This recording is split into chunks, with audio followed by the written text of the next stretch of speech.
இன்னையோட டாபிக் என்னென்னா how to choose performance marketing mentor.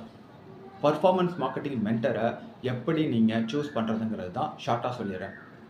So performance marketing மென்டருங்கிறவங்க நீங்கள் choose பண்ணுற மென்டரு ஒரு ரியல் டைம் எக்ஸ்பீரியன்ஸாக ஒரு அட்லீஸ்ட் குறைஞ்சது ஒரு 4 வருஷமாச்சும் அந்த ஃபீல்டில் performance மார்க்கெட்டிங்கில் work பண்ணியிருந்திருக்கணும்.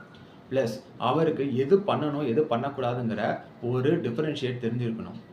Real time experience மூலமாக அவரோட பாஸ்ட் எக்ஸ்பீரியன்ஸ் மூலமாக அவர் ஃபேஸ் பண்ண சேலஞ்சஸ் எல்லாத்தையும் உங்கள்கிட்ட ஷேர் பண்ணி அதை கரெக்டாக உங்களுக்கு சொல்லித்தர ஆளாக இருக்கணும். நீங்கள் எப்போ டவுட்ஸ் கேட்டாலுமே அதை கிளியர் பண்ணுற ஒரு ஆளாக இருக்கணும், இல்லை ஒரு கம்யூனிட்டியாக இருக்கணும்.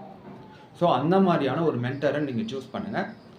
ஃபார் மோர் என்கொயரிஸ் நாங்களும் பர்ஃபார்மன்ஸ் மார்க்கெட்டிங் கோர்சஸ் எடுத்துகிட்டு இருக்கோம். ஸோ உங்களுக்கு எதாவது பர்ஃபார்மன்ஸ் மார்க்கெட்டிங்கை லேர்ன் பண்ணணுன்னா எனக்கு கீழே கமெண்ட் பண்ணுங்கள். I will reply on this.